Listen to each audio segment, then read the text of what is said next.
As a little girl, my grandfather used to tell me stories of his life during World War II. He was a bomber pilot, and his plane was shot down over occupied France. As my grandfather parachuted from the sky, he didn't know if he would live or die. He didn't know he'd be rescued by the French resistance and brought to a farm on the countryside, or that he'd hide from Nazi patrols in a barn, a lot like this one. What he did know is that he wasn't going to give up. See, for my grandpa, there was never blame on both sides. The Nazis were in the wrong, period. And he thought being an American was one of the luckiest things that could happen to a person. And you'd better be prepared to serve your country if called upon to do so.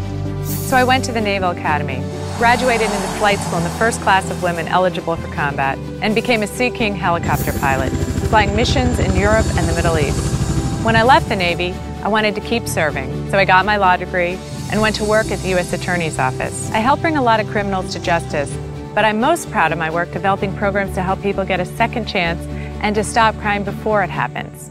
Now, I'm running for Congress because the values my grandfather shared with me, that my husband and I are now passing on to our kids, are under attack by Donald Trump. We want our kids to respect one another, to dream big, and to know they have a place in America no matter who they are or where they're from.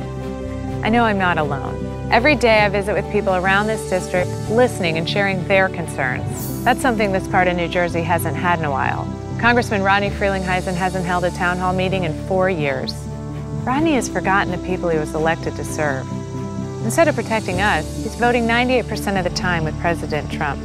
98%. You know, in the Navy, I was taught when a ship runs aground, there are usually people on the bridge who knew it was going to happen, but they were too afraid to speak up. President Trump is running our country aground, and Congressman Frelinghuysen won't speak up. It's time we do.